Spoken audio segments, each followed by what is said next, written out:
I'm a man, 57 years old. My son, who works currently, and I are wed. In a formal sense, I have a 55-year-old brother named Josh. Josh and I were pretty different as children. He was the more gregarious and lively one. He was quite pleasant, and he was well liked by all. Conversely, I was sensitive and a little bit of an introvert. I was the more intelligent and self-reliant one of the two of us. As a result, my parents constantly fussed over Josh and gave him a little too much attention. They always believed that Josh needed more care than me because I was educated and responsible. Josh made the decision to attend college after realizing that I was the first member of the family to do so. I was dating a woman by the name of Sharon at the time. She was my life's love at that point. After 2 years of dating, I decided to present her to my family. I brought her home and introduced her to everyone on my 27th birthday. They all took a liking to her right away because she is an educated, attractive girl. I made the decision to ask her to marry me around a month later. I went shopping for rings and everything because I was really enthusiastic about it. Sharon had told me she was feeling a little depressed, so the night before the day I was going to pop the question, I planned to surprise her at her apartment with some Chinese takeout.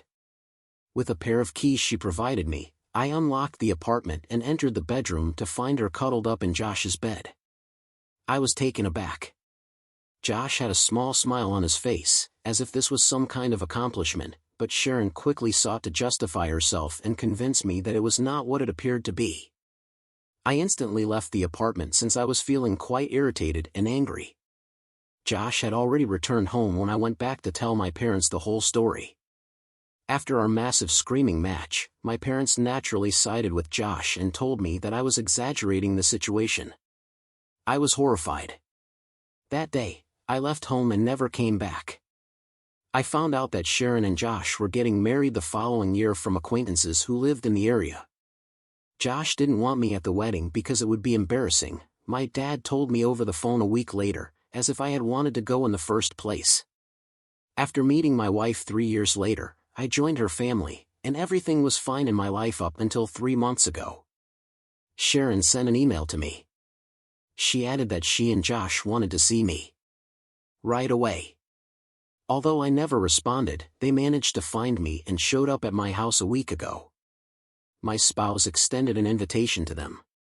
Josh appeared really frazzled, so I didn't even bother to inquire about his condition.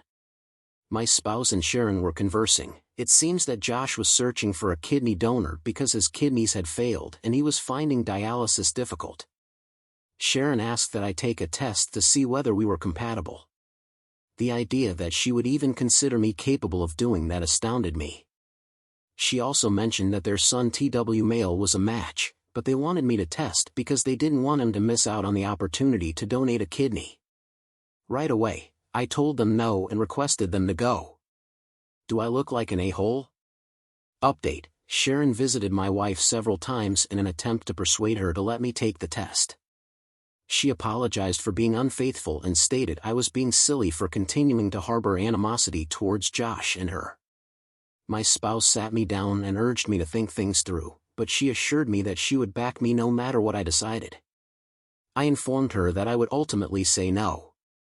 I haven't seen my wife at my doorstep since that day, so I'm not sure what she told Sharon. I'm quite appreciative of my wife. Saying no to your brother and Sharon, OP, does not make you a bad person. Even if it's a match, you owe your brother no kidney and you owe them nothing at all.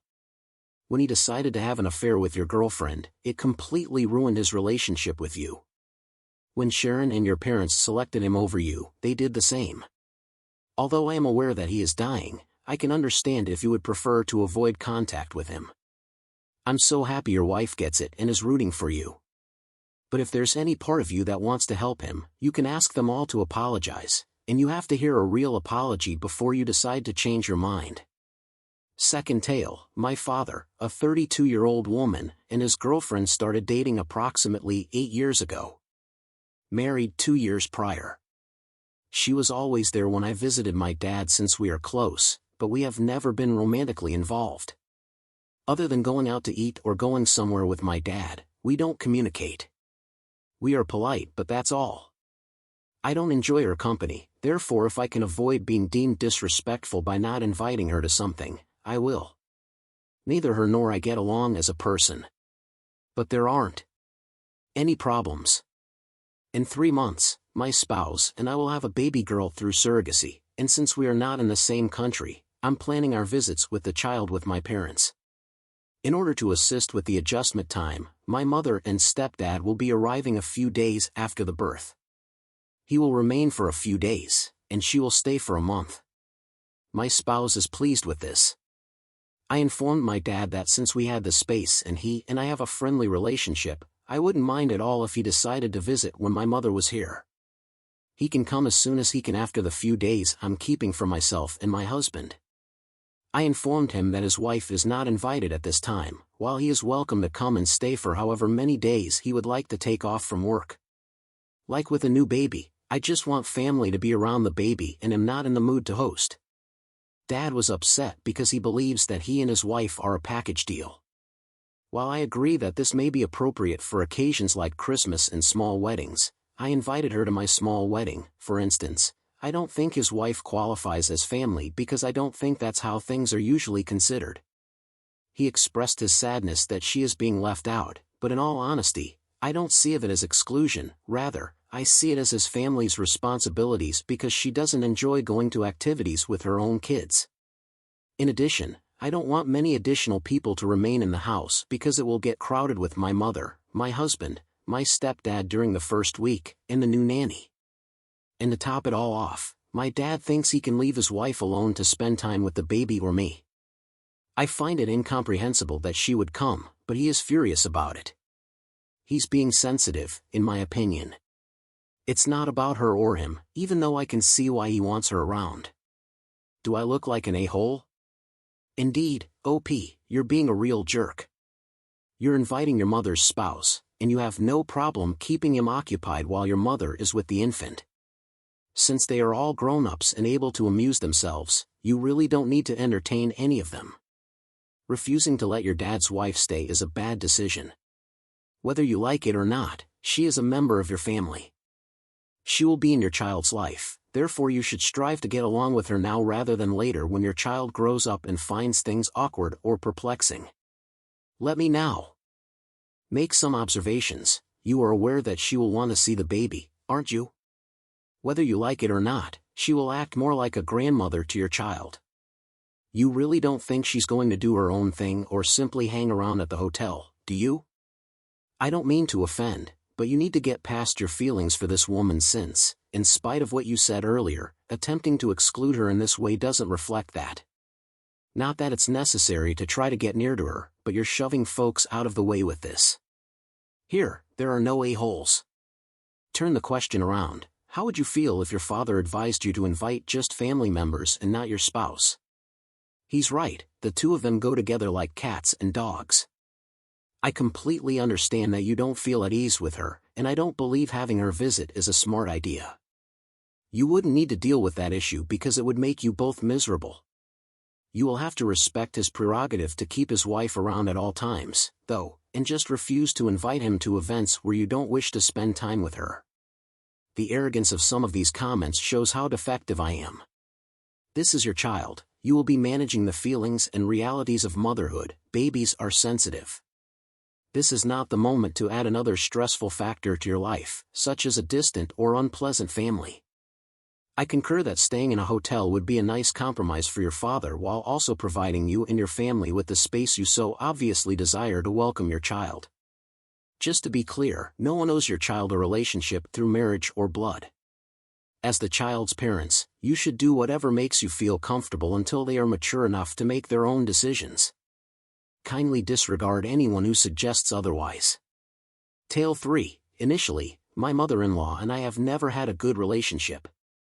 She is often overly sensitive and despises my guts. We just don't get along, even though I tried not to give her the false idea about who I am. I was feeling ill on Sunday. She appeared to take it personally, and to be honest, I'm a new mom and couldn't eat what she made for supper. She seems to have had enough of my behavior when she wrote me the following, copy-paste, private message: yes, I am aware of your passive-aggressive behavior.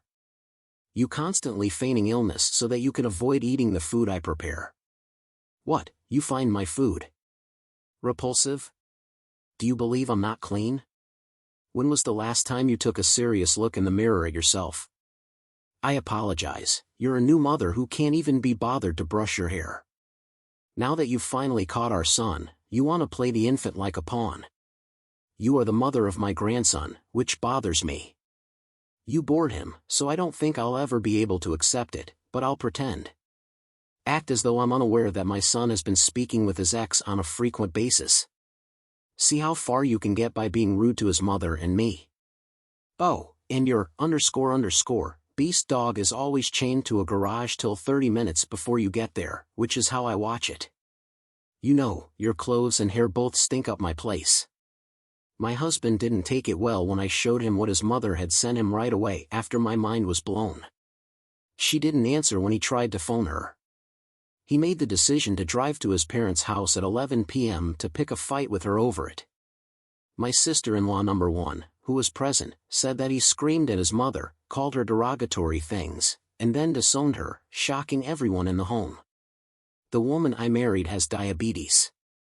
My spouse left the room as his relatives were screaming at him, even though she had passed out right then. They texted and called me multiple times, saying I had just ruined my husband's relationship with his mother, put her health in danger by having her admitted to the hospital, and worst of all, made my husband disown her over what, a dinner I could have only had a few bites of. They said that I was the one who started this, show, turned my husband against his mother, and disowned her in that way. The third sister-in-law chastised me for showing my husband the text, suggesting that instead of making things worse, I ought to have gone to my mother-in-law alone. She remarked, I have to fix the problem I created and take responsibility for whatever happens next. Since she's in the hospital and the family is feeling stressed, I feel terrible all around and extremely guilty. My hubby stays away from me. Do I look like an a-hole? Let me now make some observations. Not the bastard. Let the linked partner manage their own family is the first rule with toxic families. It was his choice how to respond, and you did the right thing by showing him the text rather than taking it further on your own. Mother, it is likely that Dearest fainted from astonishment at her son's decision to stand up for you. She did this to herself, you did not do anything to her. You did not get more aggressive.